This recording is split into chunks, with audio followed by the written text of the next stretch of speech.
Welcome to Off Top. My name is Dylan Wilson, and today I got Jacob Flores of the Jake's Take Sports Podcast. We got a TikTok celebrity in the making right here. He's the man, the myth, the legend, and he's been rocking with me since Instagram. How you doing, my guy? I'm good, bro. I'm good, man. How are you? I'm feeling pretty good after that damn Eagles game.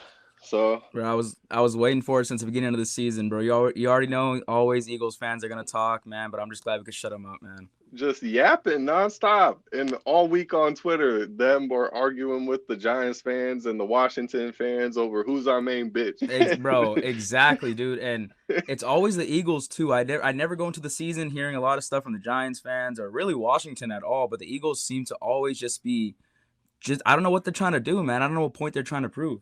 Man, I don't know, man, but they got whooped. And yeah, so we got to put the end to all that chatter. Just give me some quick overviews of the game. What'd you think? I really like what I'm seeing from the offense, from Dak specifically. I like how he kind of spreads the ball around. I would like to see Amari Cooper a little bit more involved, but I know like the rib injury and stuff like that.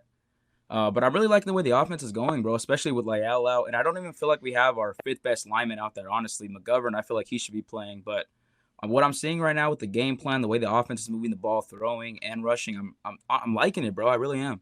Yeah, you brought up McGovern. Connor McGovern coming out of the draft, there was talks of him possibly being a center. So I don't understand why we don't put him at center and get our best five out there. Oh, 100%, man. I like McGovern since he was at Penn State, bro, but I think that Biotish, I think he needs to, progress a little bit more, get a little bit more practice in. I think he was kind of thrown into the fire at center, with Frederick retiring and all that, but I don't know. I do like Biotish at center, but I would like to see our best five linemen out there. I don't care who it is, just put the best five out there and maybe learn as they go. I know they were trying to. Yeah, that is the whole reason they were trying to put Connor Williams at center, because they didn't believe in Biotish. Just the fact that they were trying to teach him how to snap, it just wasn't working out. But if he was able to, we were going to see, Tyron, McGovern, Williams, and Zach Martin and Lyell. But it's unfortunate.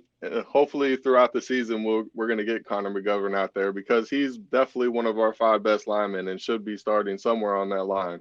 Yeah, I mean, you saw it. They're going to try to get him to the game plan, too. I mean, he was playing fullback last night. That's not what I expected to see, when the game first started. And I didn't expect to see him at fullback, so.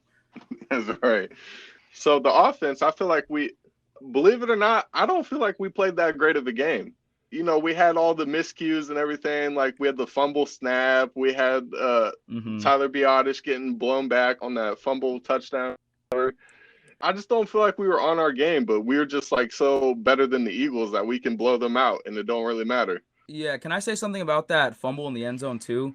I don't understand why we went empty set on that. We were running the ball down their throat constantly up the middle, and then we go empty set, have Zeke out wide. I don't get that. Knowing that we're backed up, I just don't understand that. Yeah, I get what they were trying to do in theory, because we saw it 2 weeks ago against Tampa Bay, the very first play of the game, they spread everybody out wide. But what happened on that play is Tyler Biotish got pushed back instantly, and Dak tried to duck the guy and drop the ball, but the timing also got thrown off because CeeDee Lamb fell on the play, and that's who he was going to. But in general, you want to spread everybody out. That way you minimize the rush a little bit. But when you are killing it with the run like you are, it bothers me that they, took that risk in that situation. It just didn't come back to bite them.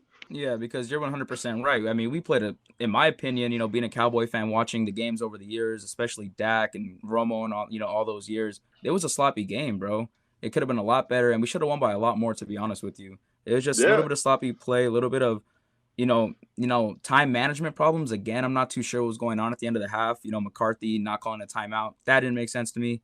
But I saw some people saying, oh, you're going into the half with a big lead. Why risk it? And no other coach in that situation, aside from maybe Jason Garrett, is going into the half content with their lead. They're trying to push their foot on the gas and, step on their throats and end the game by the third quarter. But McCarthy, I guess, was mouthing to the official that, like, no, I'm okay. I don't want to take a timeout. Yeah, I seen that on the close-up. I just don't understand that, I bet you if you ask the Falcons in the Super Bowl, would they have wished they had another possession before half? I bet you they would have. You ask a bunch of teams, man. Everybody wants to step on their throat, and it seems like McCarthy's just a little bit content. He lacks that sense of urgency that I just wish we had. So this is 3 weeks in a row, arguably the first week, but second week definitely that we have had clock management issues. Last week, we're going down playing for a 56-yard field goal, not even trying to use our last timeout. And then this week, we're not trying to use our timeout. We're going in the half with 2 timeouts in our pocket. With this offense, it's not like we have Daniel Jones at QB. Why aren't you going for at least a field goal, Yeah, 100%, bro. And last week against the Chargers, I was there. I didn't see no, clock go out, or we might not be looking at the same one, but that stadium's huge. The Jumbotron, it's huge. It's a full 360 view of everything. And for him to say that he couldn't see the clock or whatever, I think it's a bunch of BS. I think you should be able to see. And then I see this week that's kind of happening. And I get it. He's the head coach. You want to be a little conservative. We've got some injuries. You don't want to cause any more. But at the same time, man, the Eagles got the ball back at half. I don't know what he was trying to wait for or what he was trying to do, but it seems like it's becoming a problem. Another problem we've been having. Greg Zuerlein missed another PAT last night. Yeah. Do you think we have a kicker problem, or is he just going to be inconsistent when it doesn't matter and hit the big kicks when it does matter? Like, what's going on here? Personally, man, I don't know. A lot of people might not agree with what I'm about to say, but I would rather have a kicker that makes all the clutch kicks than necessarily, I'm good with the PAT miss here, whatever, 44-yard field goal there. However, bro, but if like that kick against the Chargers to win the game, that kick at the end of the game in Tampa Bay, like those are the kicks you have to nail. Those are the kicks he did nail. But I can understand why it's going to become a problem, or why people think it's already becoming a problem, because it's been very inconsistent. But I'm gonna keep riding the wave. Greg the Leg, he got the Rams to the Super Bowl, so I'm gonna keep riding the wave, man. You mentioned earlier that we should have won by more, and there was a clear blown call where Dak got robbed of a touchdown. What is going on with these refs, man? Dude, I have no idea, because I'm sitting there watching the game, and my uncles are here, my friends are here, my mom, we're all sitting there, and we're not even worried. We're like, oh, it's a touchdown. There's no worry about that. And to hear them say that, they couldn't track the ball or whatever, like that, I don't understand how that works, because if you look at Zeke's touchdown, it's almost the same situation. Zeke got stood up a little bit, gets over, puts the ball across, touchdown. Dak, I didn't hear. If you watch the replay, there's no whistles being blown. They could say his progress was stopped, whatever. But at the end of the day, he literally gets up, puts the ball over. If that's the case, then let him go. It's I don't know, man. These refs are, especially this season with the taunting penalties and all this stuff, the refs are kind of taking over the games way too much, in my opinion. The best officiated games are the ones where you barely notice the refs. And the fact that they keep interjecting themselves is really annoying to me. I'm not usually one to complain about officiating, but it's been super inconsistent. And just last night's call, where you can see the line, like you can draw a line from one end of the visible line to the other end of the visible line, and you have a clear idea where the line is. And Dak is well over it. The ball is even further out. And you're sitting here, oh, there's not enough evidence to conclude that it's a touchdown. And it doesn't make sense to me. And I did see people saying, oh, they blew the play dead. I went back and watched. They didn't blow the play dead until the ball was fumbled out, It was well behind the line of scrimmage. At that point, he had already crossed, and it was definitely a touchdown.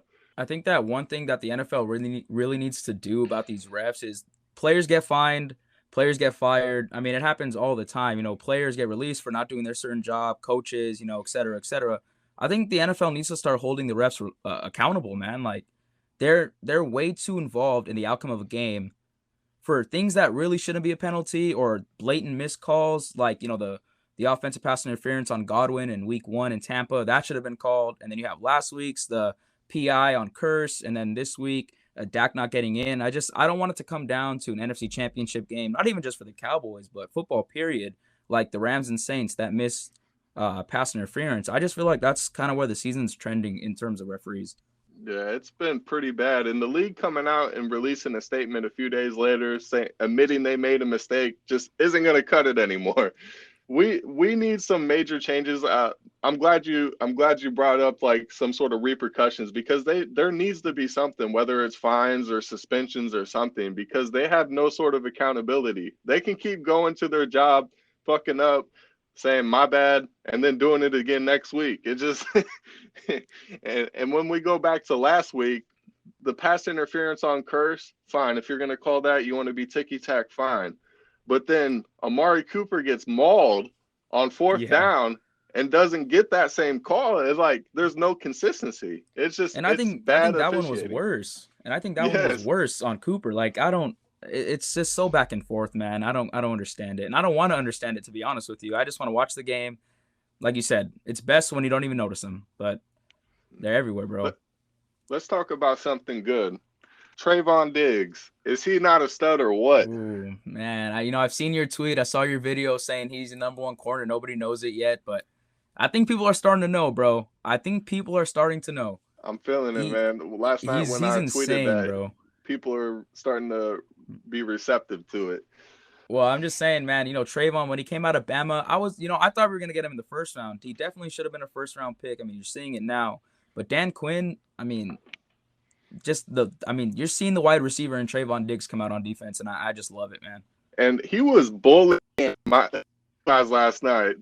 Devontae Smith and Jalen Reagor were in Rikers. And the fact that he's over there chirping at him, he's, extra after the whistle's already blown. He's standing over dudes. And he's over there getting a pick six, strutting to the end zone. I feel like he has officially arrived, and he is now a superstar. Yeah, no, dude, hey, he's there, man. He's there, and he's going to cover your best receiver every single week. And I'm so glad we have that guy now, because every week before, when our defense was in shambles, it was, okay, what are we going to do with this receiver? What are we going to do with that receiver? That's why teams with 3-4 good receivers are so successful, because they have different guys that can, get it done on the offensive side of the ball. But we now have that guy on defense that can cover the other team's best receiver. When we get Boss Man Fat back, we'll see what he can do. Jordan Lewis is doing his thing. I'm still not sold on Anthony Brown starting. I don't care that he got the interception or whatever. But to have that primetime defender on defense that week in and week out is going to make plays, it's such a reassuring feeling, bro. If Anthony Brown is picking you off, I got some bad news for you. Yeah, you're not wrong about that one, man. Yeah, I would like to see us, bring some of the young guys along too. Obviously Jabril Cox. I know you're a big fan of him. I would love to see him get some playing time, bro. But how about the safety play, man? I think that our safeties, it's like they get it. I'm tired of seeing the J.J. Wilcoxes of the Cowboys and Sensabaugh throwing it back. I'm just tired of seeing players like that. Finally, we got some good creative, hard-hitting range guys out there. Malik Hooker, KZ, Curse. It seems like it's all coming together, bro. Think back to last year with Darian Thompson and Xavier Woods and all the wide open touchdowns that our safeties were giving up. We aren't seeing any of that this year. We finally have good safety play. I mean, can you believe it? Dude, and I seen a tweet today. I think it was by David Hellman. He said that the Cowboys invested in all three about $1 million guaranteed total for those three guys. Man, and they are definitely outplaying that contract. Pro Bowl levels. Yeah, exactly, bro. Curse has been an amazing surprise, bro. I didn't think he was going to be that good. I thought maybe a special teams type of guy when we, first came out, and then you got the injury to Donovan Wilson, and he's played great. Who do you think should start when Donovan Wilson comes back?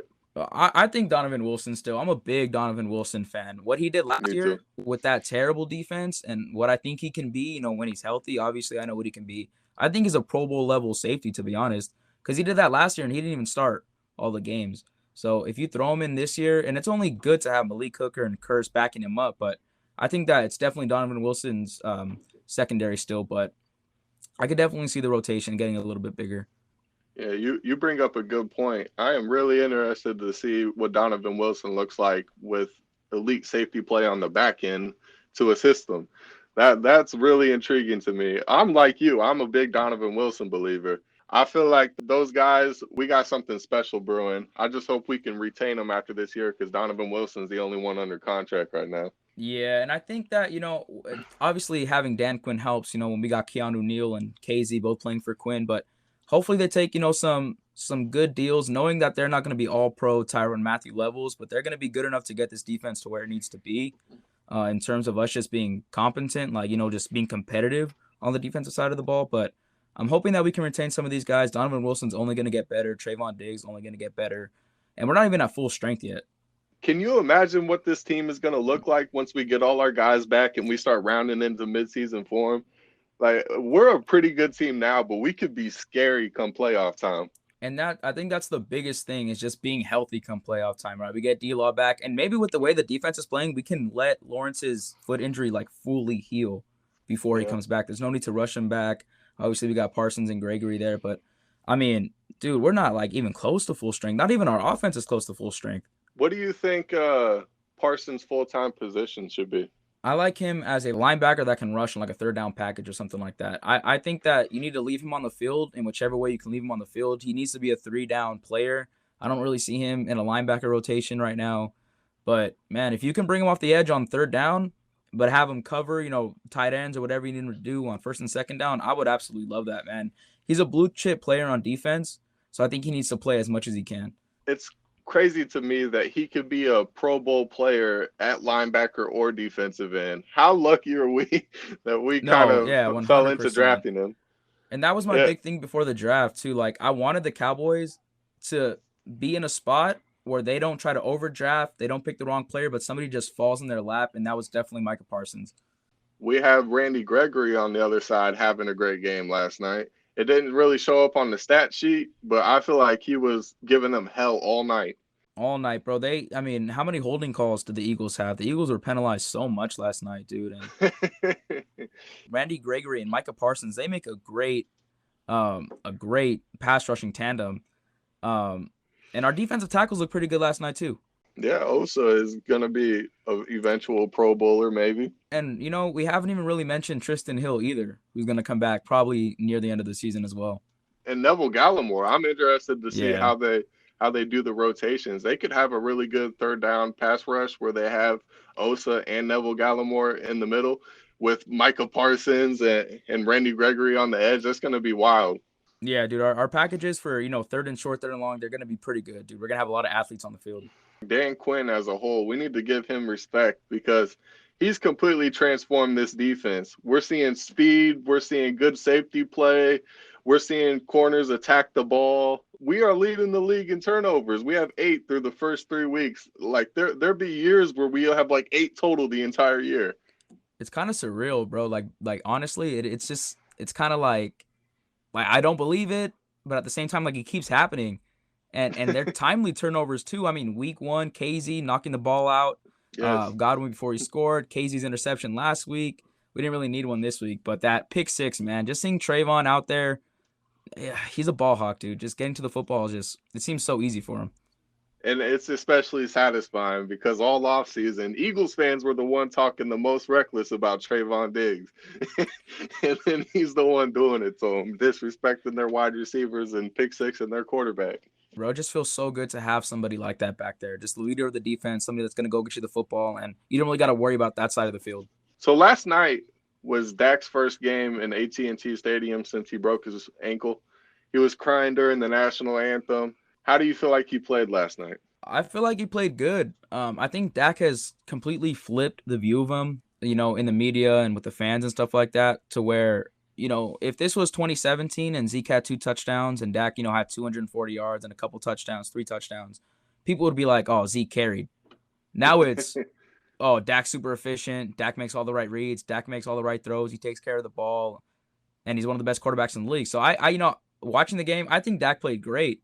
They did what he asked them to do. He did what the defense gave him, and, he just capitalized on him. And I couldn't be more happy for Dak, especially, injuring, the ankle and then coming back, especially, that home opener. And I saw him crying, made me want to cry. So, yeah. I'm so happy for that guy. Just when he broke his ankle and everything, it broke me too. And so, oh, yeah. To see him coming back the way he has and just his pressure is a privilege motto and him fighting through those tears and everything and coming back even better than he ever was, like that says so much about our quarterback. And I'm so thankful he's the one leading our team. And you kind of see the team as a whole taking on his personality. After losing to Tampa, he's going to Tom Brady. We'll see y'all again after he beats Los Angeles, saying it's the first win of many. This team has a confidence and an aura around them that is directly from their quarterback lead. Yeah, well, that's how it should be, right? I mean, every Patriots team, they always felt confident because they had Tom. The Packers always feel confident because they have Aaron, Saints with Drew. And I think Dak is next up in that conversation in terms of being able to carry a team. He's looked great. In my opinion, I've always been a Dak fan since he got drafted. I'm not too sure about you if you liked him coming out of Mississippi State. But since Dak, played for the Cowboys, really in that first preseason game against the Rams, like you've just seen it. The aura that he walks with, the confidence he carries. I mean, his mindset is just it's different. There's something different about him. And I was a Romo fan too, but it's just different between Dak and Romo, in my opinion, at least. I got a really hot take question for you. Is Dak the best, not necessarily most accomplished, obviously, is Dak the best quarterback in Dallas Cowboys history? No, not yet. Who do you think is better? Well, you know what's funny is I was having this conversation with my uncle last night, actually during halftime. We were talking about it. He says Staubach, then Aikman.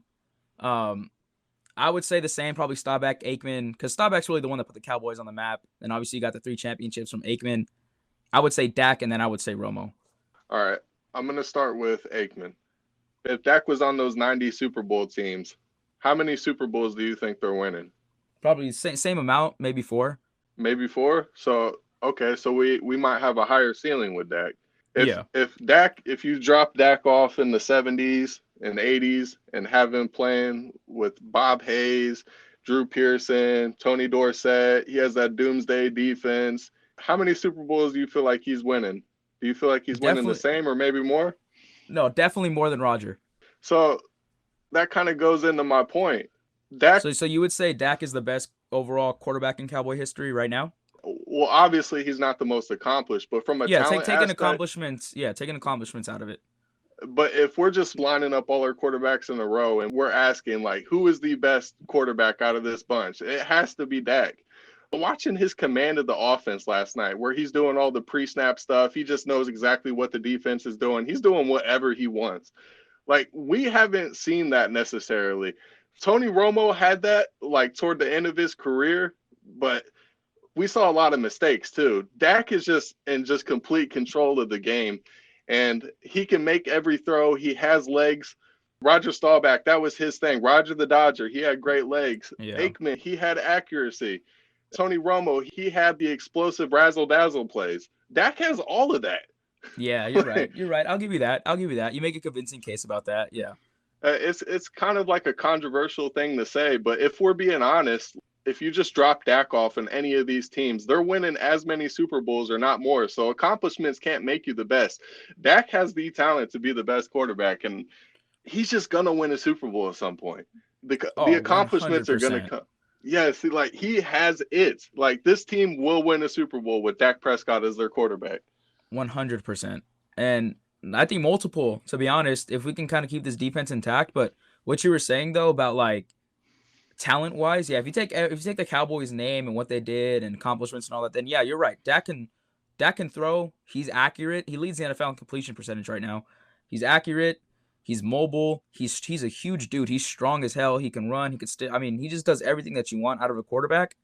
In terms of that, then yeah, I would say he's definitely up there in terms of being the most talented, like, overall football player, in Cowboys history. Yeah. Man, see, we're already coming around to it. This episode is gonna drop. People are gonna hate it, and then they're gonna listen back to it after a few years and be like, "Man, they 100%. Were on to something." Yeah, 100%. But going back, you said something about Dak's 2017, the perceptions. I got a big ass gripe with those perceptions. Even back then, Dak was a good player, but let's think of the roster he had around him. Zeke got suspended, so you lost his best weapon. We were 6-3 at the time too. We just beat the Chiefs. Yep, 6-3, just beat the Chiefs. We lost Zeke. He lost his best weapon. And Dez, I love Dez. Dez is my favorite player of all time. He had lost a step at that point. 2017, people were saying he was washed. Then we had Old Man Witten. He retired the next year because, he didn't have it anymore. He eventually came back. He shouldn't have, but he didn't have it anymore. And then Terrence Williams, he had no catch radius. The dude could not catch with his hands. Yeah, caught everything with his chest. And then Tyron Smith gets injured, so we have Chaz Green in there. Like, our offensive line couldn't block. Dak had nobody to throw to, and you took away his run game. And you expected him to go out there and make chicken salad out of chicken shit. It don't make no sense. And he still went 9-7. Yeah, and then people hold it against him that, like, he didn't put up mind-boggling numbers during that stretch. And then the very next year, so we lose Dez. Terrence, like he has like a car accident or something. He ends up never playing for the Cowboys again. And Witten's retired. Zeke And then we're comes running back. sets with, yeah, we're running sets with Cole Beasley and Tavon Austin out there. Yeah, and Allen Hurns and Deontay Thompson are your outside receivers. And Blake Jarwin wasn't Blake Jarwin yet. There was a lot of miscommunication. Michael Gallup, we did draft him, but he wasn't Michael Gallup yet. That was the year that Frederick had his syndrome too, so we were missing Yeah, him. yeah, good, excellent point. So everybody's basing that perception around from the Atlanta game all the way until we drafted Amari. So a 15-game Yep. sample of people saying Dak can't get it done. Dak's not good enough. Like Dak had everything in the world going against him. And need I remind you that Jason Garrett and Scott Linehan were his play callers. And we see exactly how they're doing without Dak. Every time I hear Scott Linehan's name, I cringe, man. I cannot stand that guy. That guy does not belong. He should be trespassing if he ever walks into AT&T Stadium again, man. I just can't stand him at all. I hate him. Fuck that guy. And going back to Dez, he pointed it out. He was sitting there saying, like, why are we doing these things? Why are we running the same routes? Everybody knows what we're doing. Why are we running stop routes every time? Like, we are helping the defense. And Dez got released, ostracized, scapegoated because he was the one pointing out exactly what was going on with the offense. They just put the blame on Dez. Yeah, they wanted to put. I'm pretty sure you remember the Seahawks game when he fumbled. That was like, I think that was the last straw with him. I think that they tried to scapegoat him, saying when we lost that game, we were eliminated from playoff contention. So I think they really put it on him and kind of just push him to the side, which I didn't agree with. I thought Dez still could play. He had a bad game, but that was one game. Yeah, for everything he's done for the franchise, I mean, come on. That man has no hate in his heart. Like, he's a Cowboy through and through. He was at the game last night rocking the CD Lamb jersey. Yeah, man, that was awesome, bro. That was awesome, man. It damn near brought a tear to my eye. Exactly, man. Because it's just a support, bro. Like, my teenage years, obviously Dez was there, man. And I grew up every Sunday wanting to watch Dez Bryant and Tony Romo play, man. So see him, whether the organization did him dirty or not, but to see him supporting CD, it's such a cool thing, bro. It's crazy to me because we did kind of push him out the back door, and then we draft CD when there was a conversation at the time of bringing back Dez. He was working out with the team, and then they give away his number. They end up not bringing him back and everything. And there could have been some professional animosity between him and CD and all that. But Dez, just from the jump, he was over there sitting there praising him and everything, saying, I want him to break all my records. They met up in person and everything, and then he's showing up at the game rocking his jersey. Like, I have so much respect for that man. He's a Cowboy through and through, and I hope history looks down on him fondly for the great player that he was. Oh, they should. I mean, if you were a Cowboys fan between 2010 and 2018, you know who Dez Bryant was. I mean, the probably the only other receiver that I've seen double team like that. Him and Megatron, man, through that time was just they were neck and neck for best receiver in the league, bro. So if you're a Cowboy fan, you'd better look at Dez with, like he was a great player, like he's a Cowboy great, because he's a Cowboy legend in my opinion, and I think he should be in everybody's. Him and Randy Moss are the two best receivers I've ever seen at going up and snatching the ball. And Randy should have been a Cowboy too, but like you said, that's not neither here nor there. We're not gonna get into that, but yeah. Yeah, you're trying to ruin my night. What'd you think of that Beat Dallas shirt? Oh, come on, man. Like, I seen somebody tweet out, like, a lawnmower doesn't have a rivalry with grass. You know what I mean? Like, it's just you pay it no mind, bro. Like, clearly, like you said, they're trying to be, at the center of our attention when we're already focused on Carolina, and they're walking around wearing that fucking shirt. Like, come on, man. We're not high school. It's not college. It's the NFL. Buckle up, put the chin strap on and get to work. And he's wearing that shirt around like it's supposed to add any extra type of motivation. And, you're in the NFL making millions of dollars playing against a team that you don't like. They don't like you. What extra motivation do you need? It gets even worse, too, because it's been reported that Sirianni was coaching the players and showing them videos of how much it means to Eagles fans that they beat Dallas, and they're pointing out player by player, who is your biggest rival? Well, this is like that times 10. What the? Oh, no way. Really? I haven't seen that. Yeah, Yeah, like that was what they were trying to do to motivate him. There was a running like joke on Twitter that the Cowboys are too cool for the rivalry and everything. But there is truth to it because the Eagles care more about Cowboys and Cowboys fans than we care about them. It's just like not even close. 100. Yeah, no, 100%. They would be happy going 2-15 if their 2 wins were against us. Where Yeah, for us, they'd that's call just that a completely successful unacceptable. year. Yeah, Yeah. of course. I mean, since Dak came into the league, he just manhandled the Eagles anyway. I know they're still salty about that Dak and Wentz comparison, so it's all good. You know, we got the quarterback at the end and we got the win, so that's all I'm concerned Yeah. about.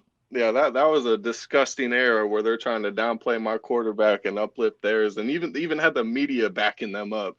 Like the Oh, Cowboys dude. hate is disgusting.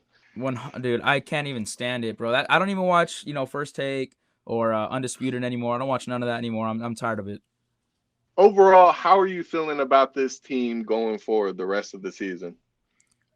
You made some good points about us not being healthy. It's going to be scary when we're in mid-season form. And honestly, that's what I'm really looking forward to. I'm not trying to overlook any of the teams coming up, but in terms of head-to-head matchup, where we stand, where they stand, in terms of talent and who we have, I feel real confident about this team. This team has to try, they would have to try real hard, real hard to not even get to 10 wins. This team should be an 11, 12, 13-win team by the end of the season. And honestly, I'm looking forward to see how they progress, the defense, how they move along, getting their stars back, getting Collins back, Gallup. I feel real good about the team moving forward. As we look forward the next week, Carolina undefeated. How do you think we're going to do this game? I'm looking forward to the game. It sucks to see McCaffrey get injured because I don't like seeing any players get injured. I don't like excuses. I'd rather face the team with full strength. But in terms of him being out, that's going to help our team a lot. It's going to help our team a lot because Chuba Hubbard, yeah, he's a good running back. But in terms of replacing McCaffrey and his production, I don't think he comes close. And Sam Darnold isn't really a mobile quarterback, so it's not really we're going to have to deal with like a Lamar Jackson, Jalen Hurts type of situation this week. We're just going to have to cover DJ Moore. DJ Moore is going to be the X factor in the game as long as we can cover him, and I'm confident with Trayvon. I'm feeling good. Yeah, I know a guy who can cover him. Yeah, exactly. Yeah, man, it's been a pleasure having you on. Before I get you out of here, I'll try to ask everybody a question. How many quarterbacks do you think are better than Dak right now? After week 3 or coming like just in general? In the season right now? Okay. Yeah. I personally right now, I'm going to go with 1. 1? Patrick Mahomes? I'm going to say 1. That's it. Yeah, it's a good one. Tom Brady is playing out of his mind right now. No, he is, man. But if you put Dak in that offense in Tampa, they would have a better offense with Dak in there. I love it. What about Aaron Rodgers? He's come back. He's over there scoring game-winning drives, and with 7 seconds left, giving me flashbacks and shit. Fuck that guy. Yeah, dude, I hate Aaron Rodgers. As long as we don't see him in the playoffs, we'll be good. But hey, man, Aaron Rodgers is a good quarterback, dude. Obviously, he's one of the best quarterbacks ever. But no, I would still take Dak. Dak's I know I'm gonna get a lot of whatever for it, but Dak's a better quarterback than Aaron Rodgers right now. Speak on it. This is the conversation we need to have because people are stuck on their 2017 perceptions and they're missing out on what's happening before their eyes right now. People have been saying Aaron Rodgers is a great quarterback for over a decade, bro, and I get it. He is, man. Trust me, but you cannot be in conversations with the Bradys and the Montanas and stuff like that with only 1 Super Bowl win and only 1 appearance, bro. Like, how many NFC Championship games have you lost? Well, in his defense, he did play pretty well in that last NFC Championship. You're just, I don't know, going against a team that completely outclassed them. Yeah, Mostert just ran all over the Packers, but I will say this: Dak outplayed Aaron Rodgers in that playoff game they played against each other as well in AT&T in 2016. Dak outplayed Aaron Rodgers in that game, and I'll say that till I die. He outplayed him in that game. The following game in 2017, outplayed him in 2016. He's outplayed him every single time they played. It's just because Aaron is there's just the name. Dak's made a name now, so if they played each other now, it'd be a better conversation. But back then, everybody always wants to give it to the the MVP and all that. But Dak will get his, trust me. All right, what about Russell Wilson? No, dude, I love Russell. Russell Wilson was probably my third or fourth favorite player of all time. But nah, Dak's better than Russell Wilson. Dak even beat him in the playoffs. So yeah, I'm gonna say Dak's better. What about Deshaun Watson when he's not going crazy at the massage parlors? That's always been a conversation, both number 4, both in Texas. But no, I've always thought Dak is better, man. Deshaun really has never done anything to make me go, wow, like this guy he's a top 5 quarterback in the league. And people keep pushing that narrative that he is, and I just don't see it. All right, I'm going to go off on a tangent, then we'll get back to me naming people. Back to the Cowboys bias. If Dak played for any other team at all, I feel like people will be recognizing Dak as a clear-cut, like top 5, top 3, like arguable top quarterback in the league. But because he does play for the Cowboys, we see a lot of people get boosted over him just because of the fact that they hate us. They hate the star on his helmet. And it bothers me that we have to fight not only an even debate, but we have this perception weighing us down as well. Oh, yeah. If Dak played, let's just say he played for the Cardinals, or let's just say he played for the Jaguars, or I don't know, the Dolphins, or some low market, not really in the spotlight, 5 primetime games a year type of team, Dak would be great. Like let's say him and Deshaun flipped, right? What would people be saying about Dak? That he's better than Deshaun and this and that, and then we'd have Deshaun that would. People trying to say he's not a top 10 quarterback, so I don't know. Yeah. I think that it's always been flipped, bro. It's always been. They'd be saying Teddy Bridgewater is better than Deshaun if he played for the Cowboys. Oh my God, dude. I know exactly what video you're talking about too. And that was a disgusting take. Yeah. Okay. What about Josh Allen? I'm a fan of Josh Allen, but this might be being biased, I don't know, or favoritism, whatever you want to call it. But no, I'm gonna say no. I think Dak's better. I just think Dak is he's better. What about Lamar Jackson? No. Mm-mm. People would be like, "Oh, he won MVP. Talk to me when Dak wins an MVP." Oh, I mean, come on. People want to talk about that as if the Ravens didn't have one of the top defenses in the league that year. The Ravens could have lost 3 or 4 extra games had it not been for the defense. Yeah, speak on it. All right. What about Derek Carr? Before you answer that, shout outs to my guy Ricky. He has been supporting me from day one. He's a diehard Raiders fan through and through. Even when they're losing, he's still showing support. And Derek Carr, like, I had a whole bunch of respect for him in 2016, thought he fell off, and now he's playing at an MVP level. And I got so much love for Ricky and his team, and I definitely appreciate everything he's been doing. But let's talk about Derek Carr versus Dak Prescott. Personally, I said it in one of my videos, I think Derek Carr is the MVP right now. Just because they're 3-0, the way he's playing, just absolutely insane. He's just looked great this season, but no, not over Dak Prescott. And that's been a debate too since like 2016, 2017 as well. But no, I'll still take Dak. Dak does everything Derek Carr does, plus runs, but better, in my opinion, at least. But Derek is really clutch. I'll give him that. Yeah, he's on the rise for sure. Trying to give you a compliment sandwich, Ricky. So you said Patrick Mahomes was better. Why do you have him above him? I just think, Patrick, in terms of getting it done in the playoffs, I think that's one thing I want to see from Dak. I love Dak Prescott. I love the Dallas Cowboys. But I want to see Dak take that next step. I want to see him get to the NFC Championship. I want to see him win the NFC Championship, play great in the Super Bowl. I know, Patrick in the Super Bowl last year didn't play great. That just a terrible performance. But it seems like I think the narrative on the Chiefs, especially since Mahomes, played his first full season, won the MVP, won a Super Bowl, the Chiefs are going to be there in the end. It doesn't matter. Take that loss to the Chargers, you say, all right, throw it out there. We know the Chiefs are going to be there in the end. I want to know. I want to know at the end of the season, year in and year out. And yeah, I'm confident, but I want to know that the Cowboys are going to be there at the end of the year. I want that to be the narrative surrounding the Cowboys. You want to have that confidence that you have about Patrick Mahomes being in the Super Bowl. You want to have that same confidence about Dak being in the Super Bowl. Exactly, yeah. I can't disagree with that. Right now I have Patrick Mahomes over Dak, and then everything after that is a debate. But yeah, man, it's been a pleasure having you. You were an awesome guest, and I'm glad we got to talk about a couple controversial topics that have been brewing within me.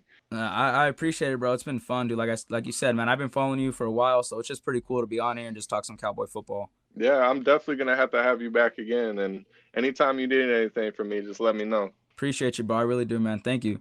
All right, y'all. I appreciate y'all for watching. Peace.